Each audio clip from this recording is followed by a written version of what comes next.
Un saludo a todos los oyentes de Radio María. Nos disponemos hoy a comentar el punto 618, con el que se concluye la reflexión del Catecismo sobre la pasión de Jesucristo. El título de este punto es Nuestra participación en el sacrificio de Cristo. Leemos su contenido y pasamos a comentarlo. La cruz es el único sacrificio de Cristo, único mediador entre Dios y los hombres.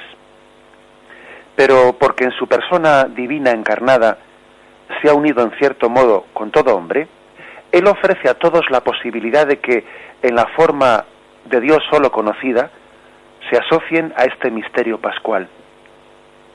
Él llama a sus discípulos a tomar su cruz y a seguirle, porque Él sufrió por nosotros, dejándonos ejemplo para que sigamos sus huellas.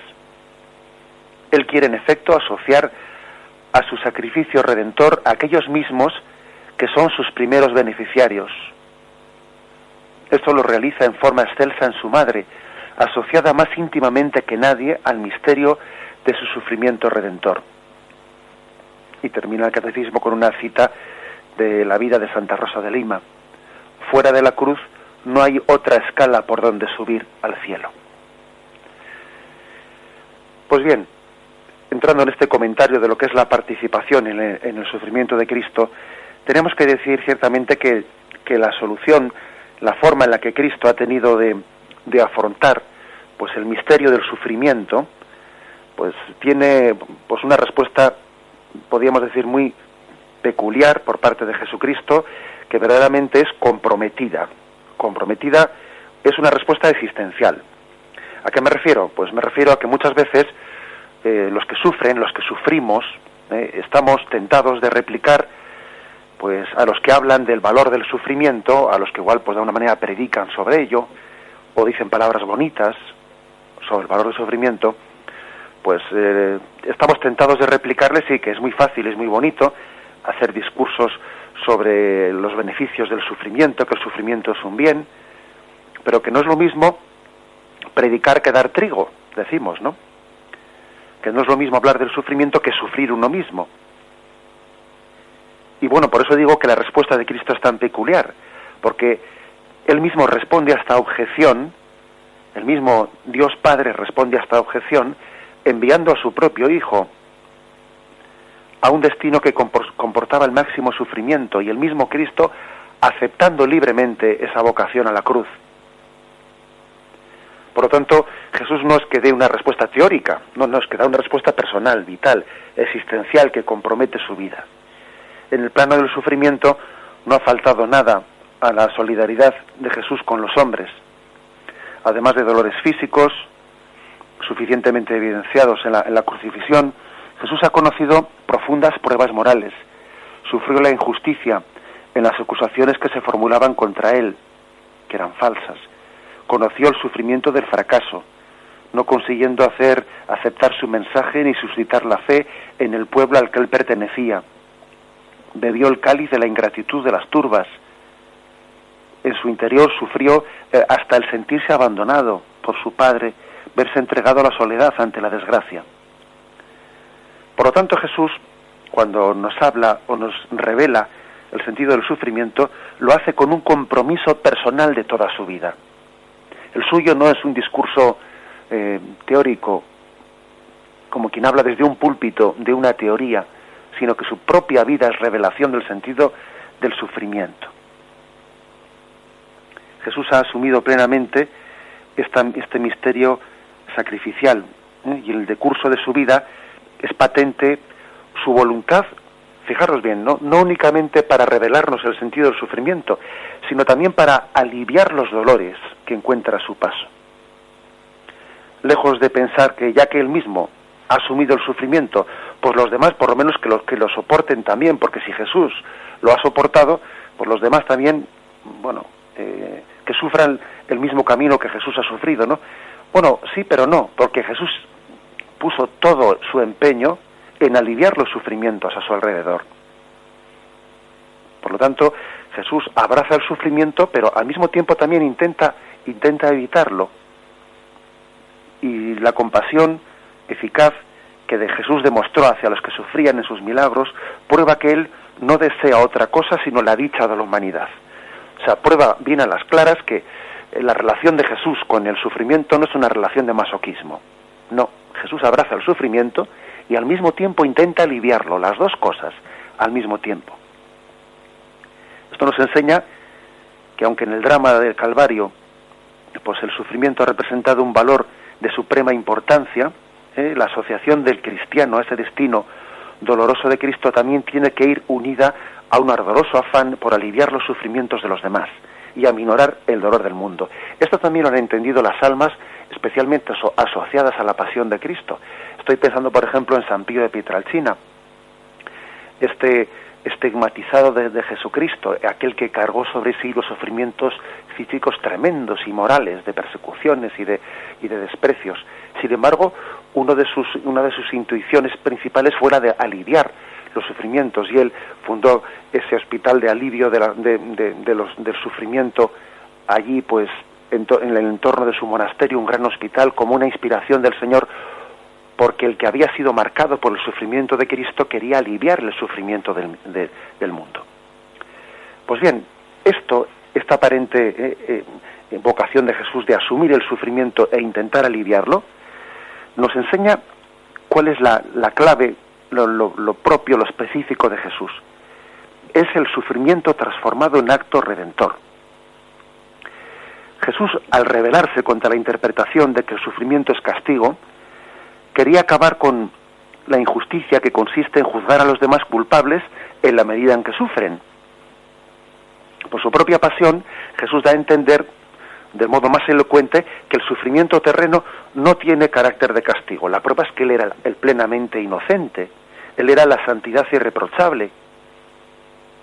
Y Jesús personifica el caso del inocente, abrumado por el dolor, que evidentemente no podía ser castigado por Dios, puesto que era inocente. Ahora bien, ¿no? Este caso individual de Jesús reviste un alcance universal. La pasión demuestra que para toda la humanidad el sufrimiento no es un castigo. En efecto, Cristo ha tomado sobre sí todas las consecuencias del pecado de la humanidad, sobre todo los sufrimientos que habría merecido el pecado, cargando con ellas en calidad de inocente, y así confiere a esos sufrimientos un significado distinto, un valor de redención. Lo que antes de Cristo, en el Antiguo Testamento, tenía un significado de castigo, ahora después de Cristo tiene un significado distinto, tiene un significado de valor de redención. Y esta es el sentido de las palabras que dice Jesucristo, que Él da su vida en rescate por todos. Es decir, que al ofrendar su vida, toma a su cargo la deuda del pecado de la humanidad y, en consecuencia, esta es la clave, está confiriendo al sufrimiento un sentido totalmente distinto del que habría podido tener el sufrimiento y la muerte, que eran merecidas por el castigo del pecado. Es decir, si por parte del Hijo encarnado no hubiera habido otra cosa sino una mera solidaridad con los hombres, si Cristo se hubiera contentado con sufrir y morir con nosotros, acompañándonos, pero no en lugar nuestro, el sufrimiento y la muerte no habrían dejado de ser penas, las penas del pecado, el castigo del pecado. Pero es que Jesús no solo ha sufrido con nosotros, ha sufrido por nosotros, sustituyéndonos, con lo cual, este es el misterio, ¿no? Esa sustitución que ha tenido Jesús por nosotros hace un cambio radical del sentido del sufrimiento. Cristo ha hecho recaer enteramente sobre él el dolor y la muerte que derivan de un pecado, de manera que él ha hecho que el sufrimiento pase de ser castigo a ser camino de redención, camino de salvación. Él cambia el sentido del sufrimiento. Habíamos observado pues que la sustitución de Cristo, esto lo dijimos en programas anteriores, pues no excluye, sino que incluye la cooperación nuestra. Por medio de su pasión, Jesús no nos dispensa del sufrimiento y de la muerte. Si seguimos todavía sometidos, ¿no?, al sufrimiento, a la muerte, es porque Él nos ha asociado a su obra redentora. Insistimos en esto, el dolor no es castigo de nuestros pecados, sino que es instrumento de salvación, a través del cual cooperamos a la redención del mundo. Esta es el gran milagro. Podemos decir que en la cruz de Cristo, allí en el Calvario, tuvo lugar un milagro de transformación del sentido del sufrimiento. Por eso Jesús responde a esa pregunta que le hacen ante un ciego. ¿Quién pecó para que éste naciese ciego? ¿Pecó él o pecó su padre? Se estaba allí queriendo Jesús ponerle en el compromiso de ver cómo interpretaba él, ¿no?, el sentido del sufrimiento. Y dice él, ni pecó él ni pecó su padre, sino para que se manifestase la gloria de Dios.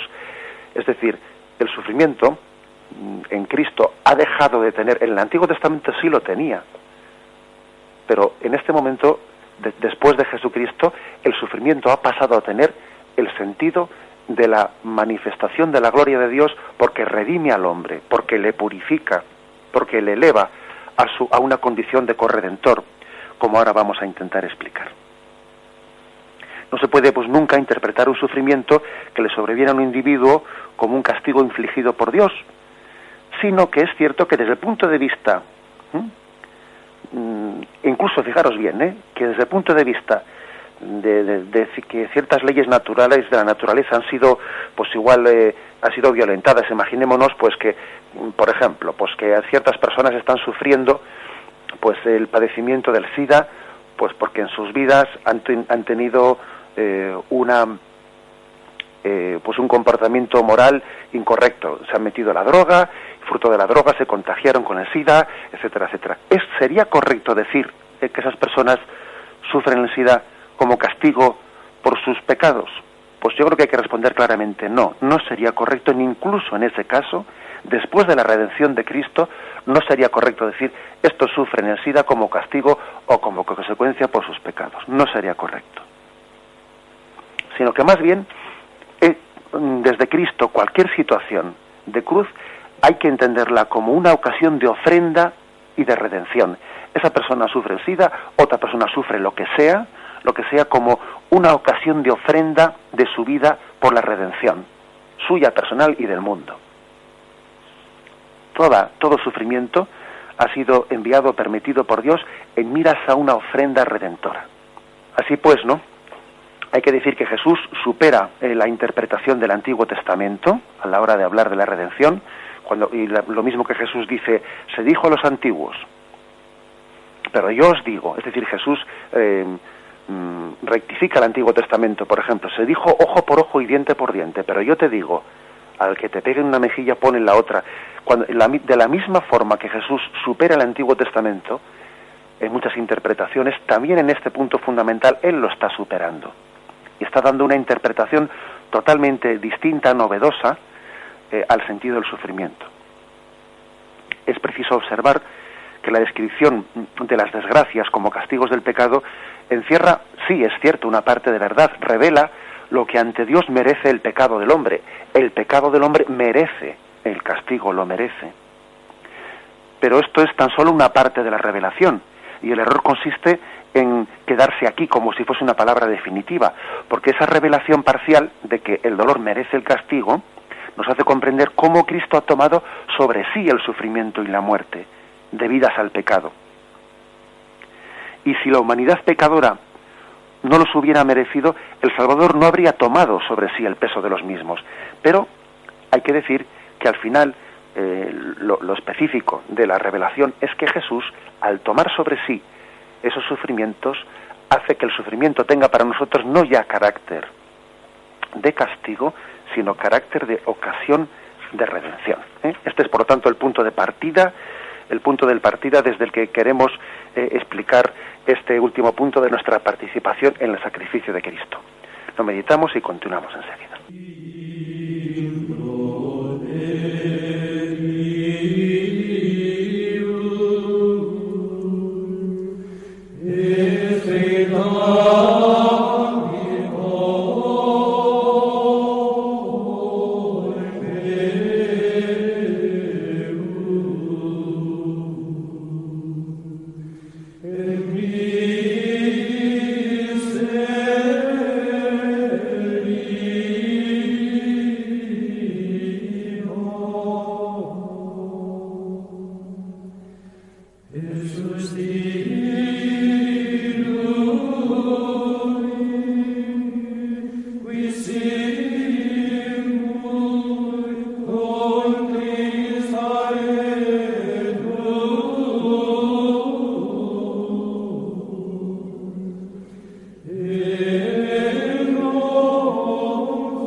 Punto del catecismo, cuando habla de cómo somos asociados al sacrificio redentor de Cristo, cita tres citas del Nuevo Testamento.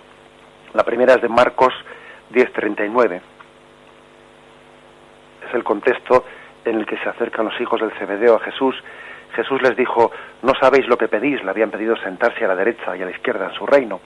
¿Podéis beber la copa que yo he de beber, o ser bautizados con el bautismo con que yo voy a ser bautizado? Ellos le dijeron: sí podemos. Jesús les contestó: la copa que yo voy a beber, sí la beberéis, y también seréis bautizados con el bautismo que yo voy a ser bautizado. Pero el puesto a mi derecha, a mi izquierda, no me toca ni concederlo. Es decir, aquí nos interesa de este texto ver cómo Jesús les dice a ellos que sí van a beber de su cáliz, y sí van a beber también, y sí van a participar también del mismo bautismo de Cristo, del bautismo de muerte y resurrección. Es decir, van a ser asociados al mismo cáliz de Cristo. Fijaros bien. El siguiente texto es el de Juan 21, 18, 19, cuando Jesús ante Pedro le dice: en verdad te digo, cuando eras joven tú mismo te ceñías e ibas a donde querías, pero cuando llegues a viejo extenderás tus manos y otro te ceñirá y te llevará donde tú no quieras. Con esto indicaba la clase de muerte con que iba a glorificar a Dios. Dicho esto, añadió: sígueme. En el cual texto también se ve, como veis, que Jesús le da a Pedro una vocación de seguimiento en su pasión. O sea, Pedro está siguiendo a Cristo especialmente cuando acepta esa pasión. Cuando él era joven, él mismo pues buscaba, de alguna manera, cuando todavía no se había dejado dirigir plenamente por Dios, pues hacía muchas cosas, pero cuando es Dios el que dirige su vida, le conduce a la pasión. Otro te ceñirá y te llevará donde tú no quieras. Le da una vocación de martirio a Pedro. Y el último texto, el tercer texto que cita el catecismo para apoyar ese misterio de asociación a la pasión o al sacrificio de Cristo, es de la primera carta de los Colosenses, capítulo 1, versículo 24. Allí dice: ahora me alegro por los padecimientos que soporto por vosotros, y así completo en mi carne lo que falta a las tribulaciones de Cristo, en favor de su cuerpo, que es la Iglesia. Un texto verdaderamente profundísimo y misterioso, en el que San Pablo dice que se alegra de sufrir lo que está sufriendo, porque así puede completar en su carne lo que falta a la pasión de Cristo. Texto misterioso, ¿no? Porque a uno diría: ¿qué pasa? ¿Que la pasión de Cristo era incompleta? ¿Que Cristo no sufrió todo lo que tenía que sufrir? ¿Que todavía le faltaba algo más y nosotros tenemos que poner un plus de sufrimiento porque Jesús se quedó corto? Pues evidentemente no se puede interpretar así ese texto. Entonces, ¿qué significa completo en mi carne lo que le falta a la pasión de Cristo? ¿Qué significa ese texto misterioso de San Pablo? Yo creo que la interpretación más correcta es el decir que lo que le falta a la pasión de Cristo es nuestra asociación libre a la pasión de Cristo, precisamente. Es lo que le falta, especialmente. Ayer me recuerdo que una oyente en una de las llamadas telefónicas que hizo, al final del programa, preguntaba sobre cómo interpretar el hecho de que estamos salvados por Cristo. Entonces es indistinto el tipo de respuesta que tengamos, es decir, respondamos de una manera correcta o incorrecta, es lo mismo, estamos sí y no. ¿Por Cristo nos ha salvado entregando su vida a la cruz por todos, pero ahora falta la asociación libre nuestra a esa pasión de Cristo. Falta recibirla, falta abrir nuestro corazón a ella, falta dejarse transformar por ella. No basta decir Cristo ha muerto por mí, sino que no se trata de que Cristo me tape o me cubra con su manto, sino se trata de que yo me deje transformar por Él. Por tanto, cuando se dice completo en mi carne lo que falta a la pasión de Cristo, Jesús quiere una colaboración libre del hombre.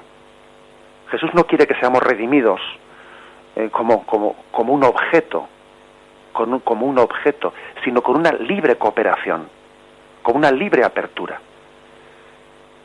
Nadie puede ser salvado en contra de su voluntad. Decía San Agustín, el que te creó sin ti no te salvará sin ti. Porque es cierto que Dios nos trajo a este mundo sin pedirnos permiso. Ahora bien, la salvación sí comporta nuestro sí, nuestro dame tu gracia, nuestra apertura a la salvación, nuestra colaboración con la redención de Cristo.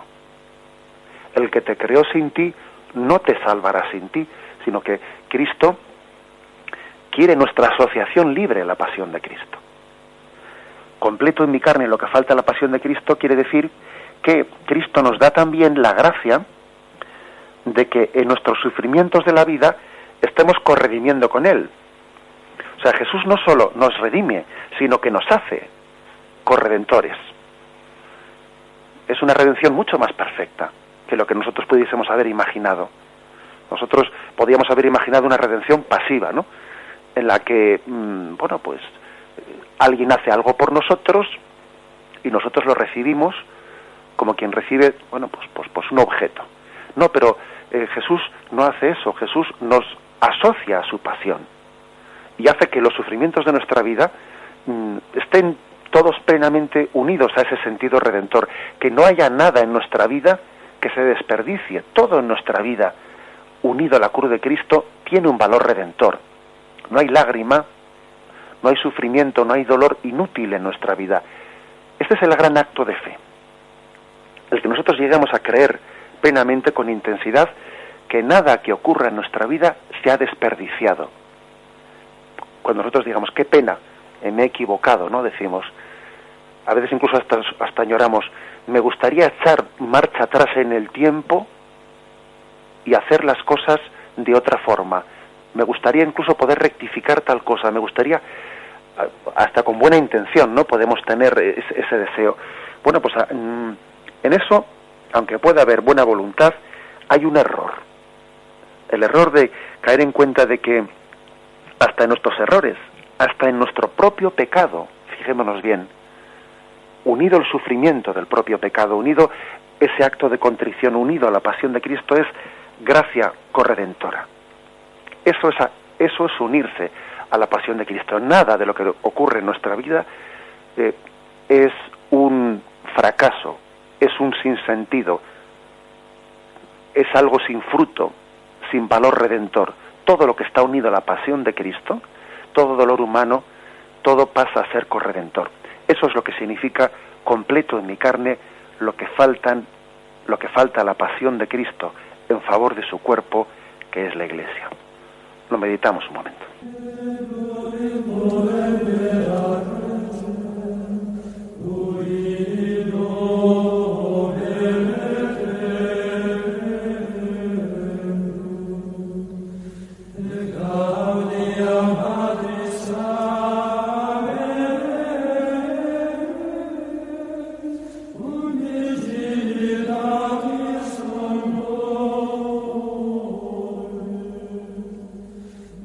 Prima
Es importante, pues, para que hablemos de nuestra asociación a la pasión de Jesucristo, que hagamos también la reflexión de cuál es el valor y el sentido del sacrificio, del sufrimiento.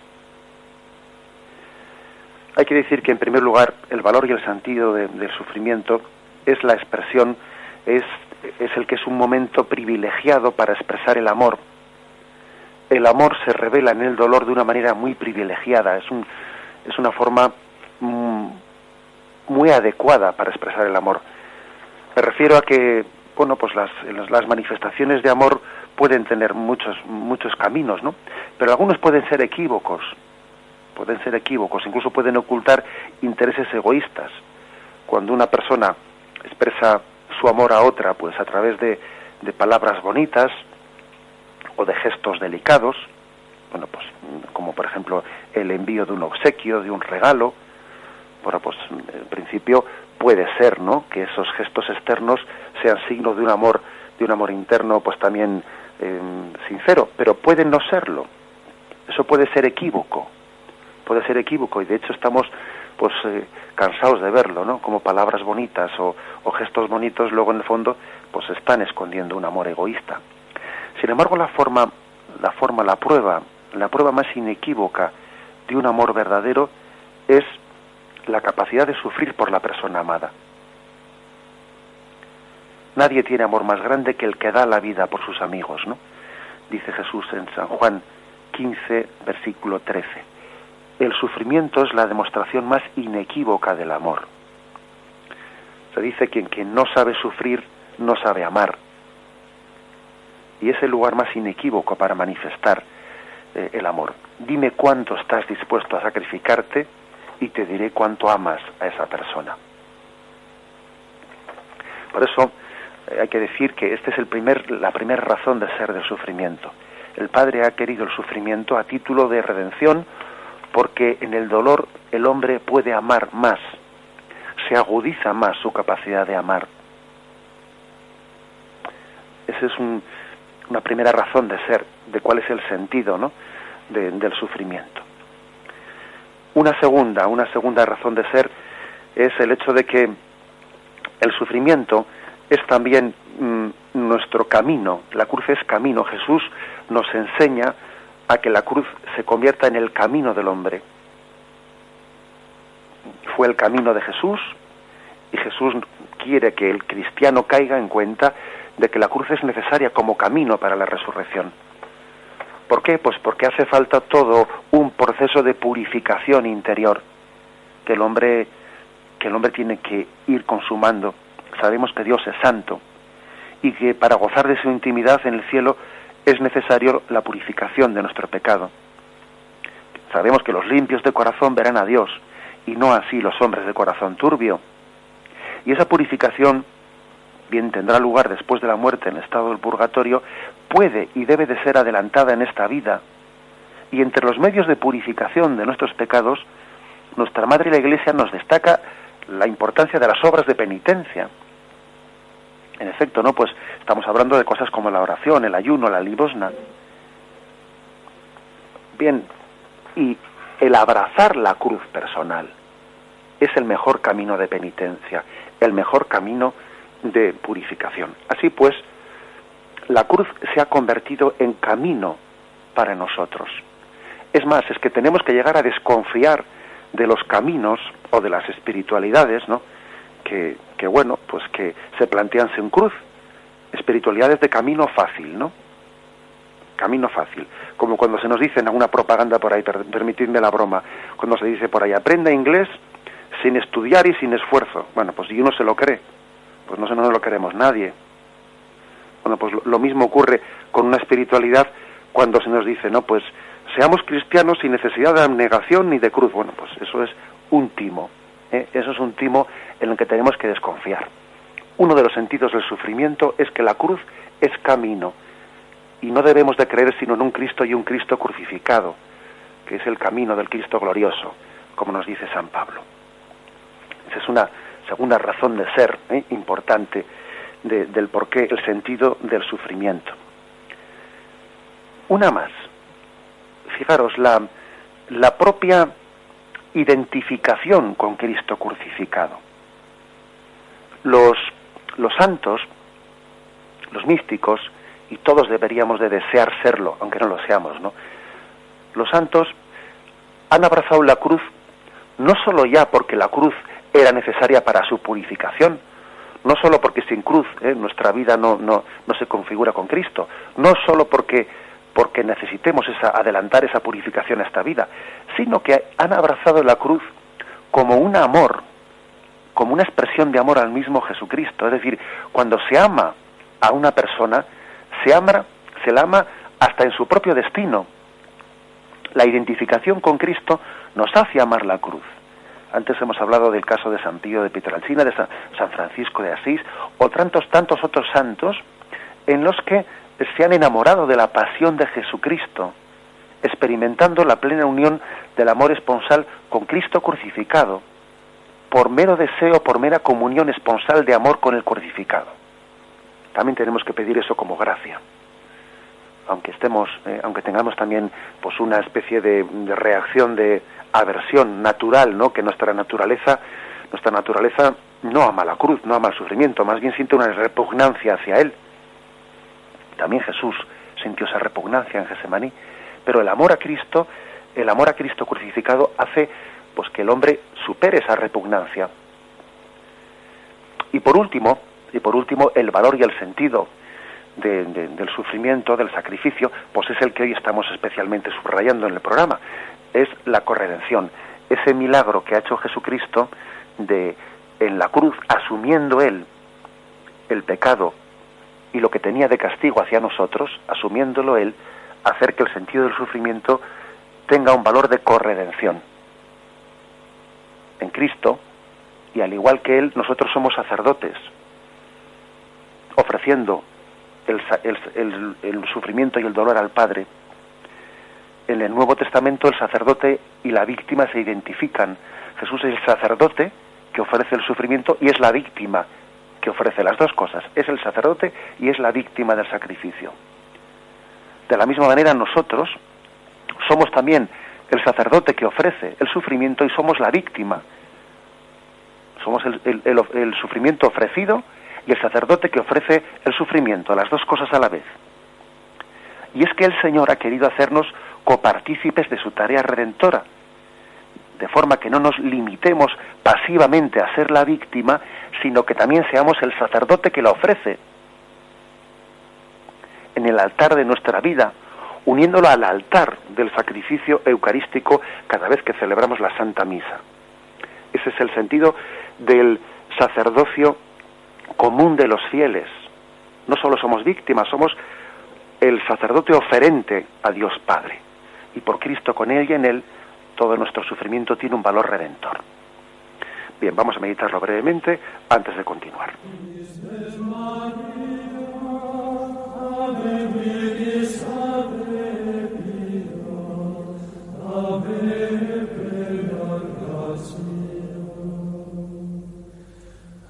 Alleluia,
Bien, pues este punto del catecismo termina diciendo: esto lo realiza en forma excelsa en su madre, asociada más íntimamente que nadie al misterio de su sufrimiento redentor. Y cita Lucas 2:35, que es ese episodio de María ante el anciano Simeón. Simeón les bendijo y dijo a María su madre: este está puesto para caída y elevación de muchos en Israel, y para ser señal de contradicción, y a ti misma una espada te atravesará el alma, a fin de que queden al descubierto las intenciones de muchos corazones. Es decir, al final, cuando la Iglesia nos habla de nuestra participación en el sacrificio de Cristo, nos pone a María como modelo. María, la Virgen de los Dolores, María al pie de la cruz, esa imagen de la piedad de María sosteniendo a su hijo, es nuestro modelo. Fijaros que el arte, también el arte cristiano, ha expresado esto pues de muchas formas, ¿no? El arte oriental ha expresado en varios autores la imagen de María sosteniendo al niño, al bebé, en sus manos, pero amortajado como si fuese un niño difunto, con ello queriendo también expresar esa especie de profecía de Simeón, de que una espada le iba a traspasar el corazón de María. Entre nosotros también, no únicamente en Oriente, también en Occidente, tenemos imágenes similares. María reparadora es la imagen también de María que sostiene al niño en brazos, pero el niño está viendo como en una visión un pequeño querubín, un ángel que le enseña los clavos, y la lanza de la pasión le enseña la corona de espinas, y el niño mira esa imagen mística del ángel que le trae la pasión con susto.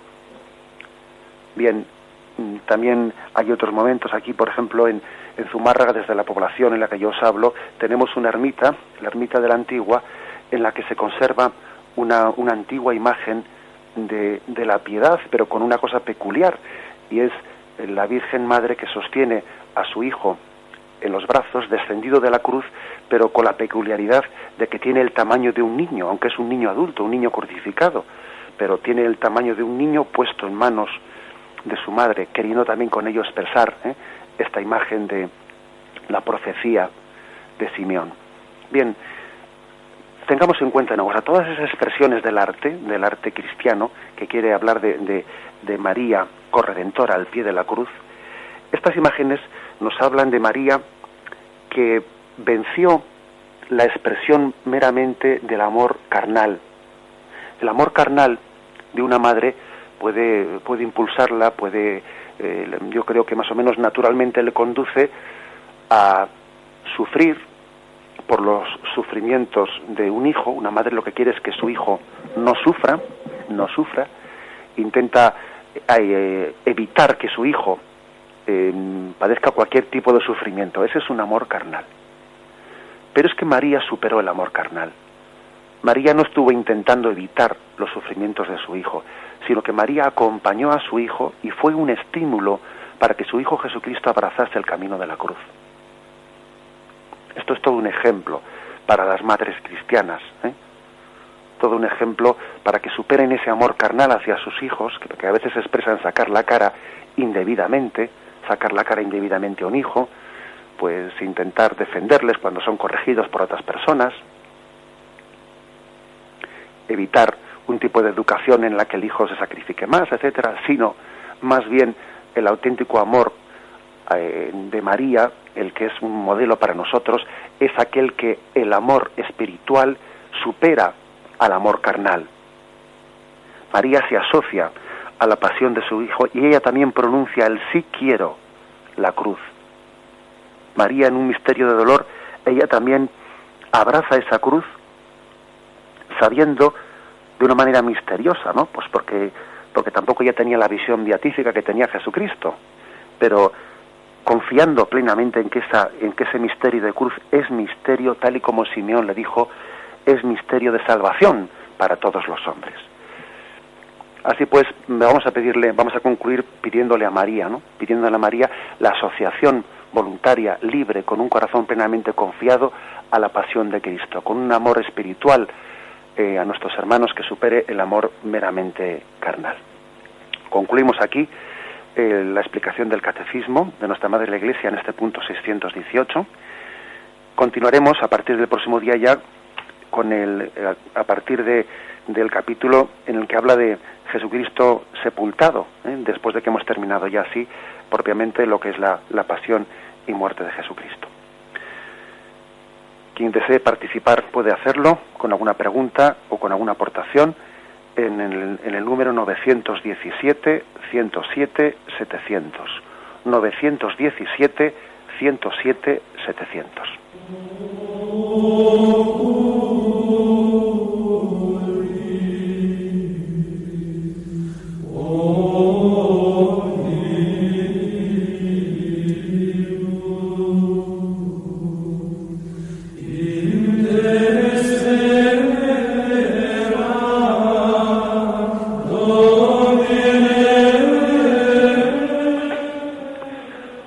Buenos días.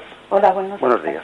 Díganos. Gracias por el programa porque me aporta mucha luz y era precisamente esta la pregunta que yo quería hacerle, pero usted ya se ha adelantado, pero quiero matizar un poco.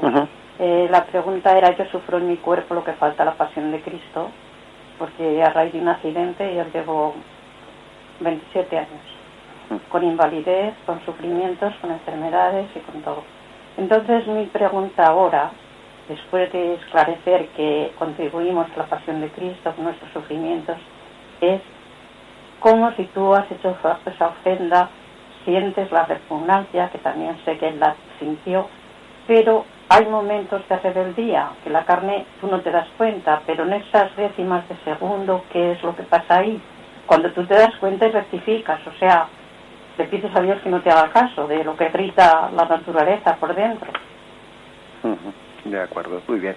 Le agradecemos su llamada y le animamos también en ese camino de cruz que tiene usted en su vida, y le respondo por la radio. Pues bien, pues es cierto que esos momentos de rebelión, de rebeldía pueden surgir. De hecho Jesús cuando está en Getsemaní,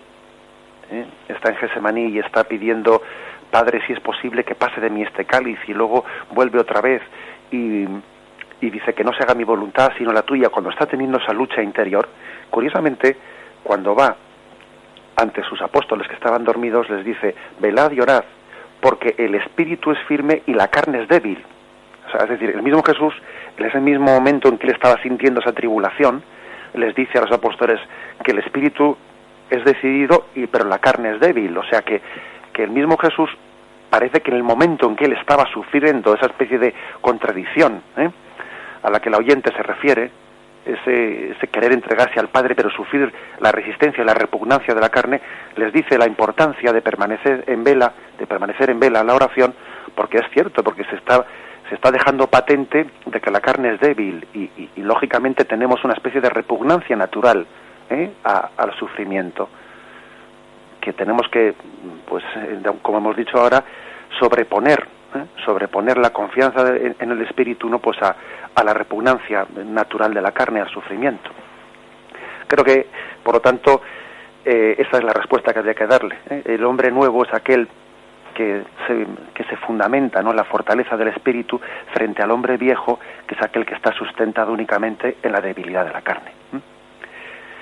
Adelante, tenemos a un oyente más a la espera. ¿Sí? Sí, muy buenos días. Hola, buenos días. Buenos días. Al comentar hoy el porqué del sufrimiento en el hombre, me vino a la memoria un tema de discusión frecuente entre los que creemos, que afirmamos el carácter redentor del sufrimiento, y entre los que no creen. Y es el siguiente, me pregunta: si Dios existe y es bueno, ¿por qué permite que una niña de 5 años tenga cáncer o alguna otra enfermedad parecida? ¿Qué respuesta le podemos dar a esa otra persona que ni cree en Dios, ni mucho menos en el carácter corredentor del sufrimiento, para quedar más o menos airoso en la respuesta?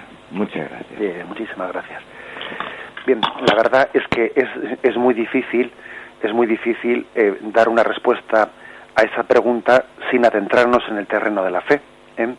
O sea, ahora también yo le diría a esa persona: permíteme adentrarme en el terreno de la fe al responder a tu pregunta, puesto que tú mismo me estás cuestionando cómo puede Dios permitir este sufrimiento. Bueno, pues si tú me estás preguntando cómo Dios permite, luego yo también voy a hablarte de Dios en la respuesta. De lo contrario, no sería justo, ¿no?, que tú me invoques el por qué de Dios permite y a mí no me permitas dar un argumento de fe en la respuesta. Pues bien, yo creo que hay que responder diciendo que ante ese misterio, que es un misterio, ¿no?, y por lo tanto hay que responder con humildad, porque no se trata de tener recetas, o sea, respuestas como si fuesen recetas preparadas, ¿no? Pero creo que sí que hay que entender algo misterioso, y es que es imposible entender el sentido de esta vida si no es desde la perspectiva de la vida eterna. Si no, uno pierde la perspectiva, pierde la perspectiva de las cosas. Y cuando entendemos el sentido de la vida desde la perspectiva de la vida eterna, y cuando uno comprende lo que es esta vida comparando con el misterio de la eternidad, pues la verdad es que uno se da cuenta que el mayor mal del hombre no es el mal físico. El verdadero mal es el pecado, el alejamiento de Dios, porque, vamos, cuando vemos, ¿no?, pues a mí, cuando me han cuestionado en alguna ocasión sobre cómo Dios permite, pues, el nacimiento, pues de un niño con una grave enfermedad, como este caso que nos han puesto, o el niño, o incluso el caso de un síndrome de Down, etcétera, ¿no?